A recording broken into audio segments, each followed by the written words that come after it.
Viewers, जय महाकाल। कैसे हैं आप सब। आज इस वीडियो के माध्यम से हम चर्चा करेंगे भारतीय राष्ट्रीय झंडे के इतिहास के बारे में। उससे जुड़ी कुछ महत्वपूर्ण बिंदुओं पे हम नजर डालेंगे। आइए देखते हैं अपना पहला महत्वपूर्ण बिंदु, चर्चा में क्यों। आज पूरे देश में 75वां स्वतंत्रता दिवस मनाया जा रहा है। भारत को आजाद हुए 75 वर्ष पूरे हो चुके हैं, इसलिए इस बार की स्वतंत्रता दिवस को आजादी का अमृत महोत्सव नाम दिया गया है। इस दिन देश के प्रधानमंत्री लाल किले के प्राचीर पर झंडा फहराते हैं और देश को संबोधित करते हैं। आइए देखते हैं अपना दूसरा बिंदु, भारत का पहला राष्ट्रीय ध्वज। भारत का पहला राष्ट्रीय झंडा कोलकाता के पारसी बागान स्क्वायर ग्रीन पार्क में 7 अगस्त 1906 को फहराया गया था। इसमें 3 रंग की 36 पट्टियां थीं। हरी पट्टी ऊपर, पीली पट्टी बीच में और लाल पट्टी नीचे की तरफ थी। हरी पट्टी पर 8 आधे खिले हुए कमल के फूल थे। पीली पट्टी पर वंदे मातरम लिखा हुआ था। लाल पट्टी पर सूर्य और अर्ध चंद्रमा का प्रतीक था।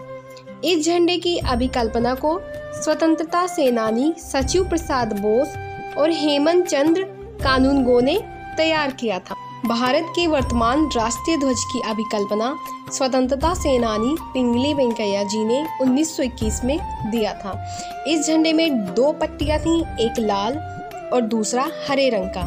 लाल रंग हिंदू समुदाय और हरा रंग मुस्लिम समुदाय का प्रतीक था। लाला हंसराज की सिफारिश पर गांधी जी ने इसमें सफेद रंग की पट्टी और चरखा जोड़ दिया, जिसमें सफेद रंग शांति और चरखा आत्मनिर्भरता का प्रतीक था। 1931 में कराची में कांग्रेस समिति ने लाल रंग को बदलकर केसरिया कर दिया था और रंगों के क्रम में भी बदलाव किया था। इस झंडे में सबसे ऊपर केसरिया रंग, बीच में सफेद रंग और सबसे नीचे हरे रंग की पट्टी थी।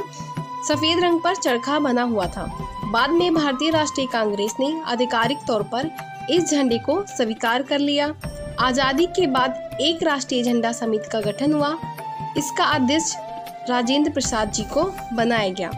इस समिति ने बरूद्दीन तैयब और सुरैया तैयब जी की सलाह पर सफेद पट्टी से चरखा को हटाकर उसकी जगह पर अशोक चक्र का इस्तेमाल किया। 22 जुलाई 1947 को हुई संविधान सभा की बैठक में वर्तमान झंडे को स्वीकार किया गया। आइए देखते हैं अपना अगला बिंदु, भारतीय राष्ट्रीय ध्वज के संबंध में विवाद।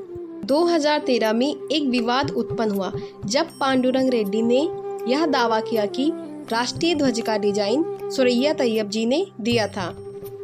दी फ्लैग फाउंडेशन ऑफ इंडिया के मुताबिक स्वतंत्र भारत के लिए राष्ट्रीय ध्वज का जो डिजाइन सुरैया बरूद्दीन तैयब जी ने दिया था, आखिर में उसे ही मंजूरी मिली। भारतीय राष्ट्रीय ध्वज को झंडा समिति ने 14 जुलाई 1947 को स्वीकार किया। संविधान सभा की झंडा समिति के अध्यक्ष देश रत्न श्री राजेंद्र प्रसाद जी थे।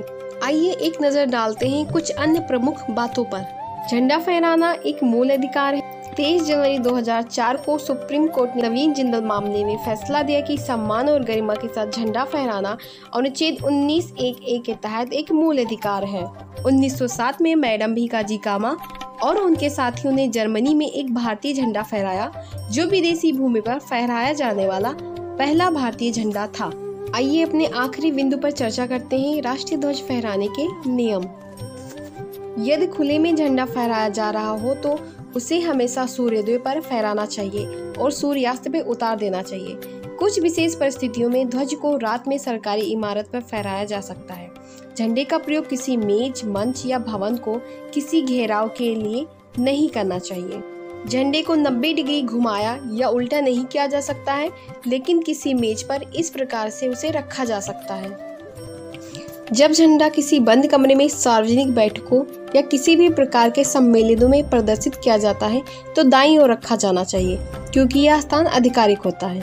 जब झंडा हॉल या अन्य बैठक में एक वक्ता के बगल में प्रदर्शित किया जा रहा हो तो यह वक्ता के दाहिने हाथ पर रखा जाना चाहिए। जब ये हॉल के अन्य जगह पर प्रदर्शित किया जाता है तो उसे दर्शकों के दाहिने ओर रखा जाना चाहिए। समस्त भारत में राष्ट्रपति, उपराष्ट्रपति, प्रधानमंत्रियों की मृत्यु पर झंडा आधा झुका रहेगा। लोकसभा के अध्यक्ष या भारत के सर्वोच्च न्यायालय के मुख्य न्यायाधीश के शोक के समय झंडा दिल्ली में झुकाया जाता है और केंद्रीय मंत्रिमंडल मंत्री के समय दिल्ली में और राज्य की राजधानियों में भी झुकाया जाता है। राज्य मंत्री के निधन पर शोक स्वरूप मात्र दिल्ली में ही झुकाया जाता है। राज्य के राज्यपाल, उपराज्यपाल और मुख्यमंत्री के लिए राज्य और घटक राज्यों में झुकाया जाता है। जब झंडा क्षतिग्रस्त या मैला हो गया हो तो उसे अलग या निरादरपूर्ण ढंग से नहीं रखना चाहिए। झंडे की गरिमा के अनुरूप उसे विसर्जित या नष्ट कर देना चाहिए। मैले तिरंगे को नष्ट करने का सबसे अच्छा तरीका है उसे गंगा में विसर्जित या उचित सम्मान के साथ उसे दफना देना चाहिए। आई होप लर्नर्स आप सभी को वीडियो पसंद आई हो। आप सभी लोग कमेंट बॉक्स में जरूर बताइएगा कि आपको तिरंगे का इतिहास जानकर कैसा लग रहा है। मिलते हैं नेक्स्ट वीडियो के साथ, तब तक के लिए बाय, टेक केयर। और हाँ, फीडबैक देना और सब्सक्राइब करना बिल्कुल मत भूलना। वीडियो अच्छी लगी हो तो लाइक कीजिएगा, अपने दोस्तों में शेयर कीजिएगा। सब्सक्राइब करके बेल आइकन को जरूर हिट कर लीजिए जिससे मेरी आने वाली वीडियो की नोटिफिकेशन आप तक पहुँच जाए। Thank you so much learners.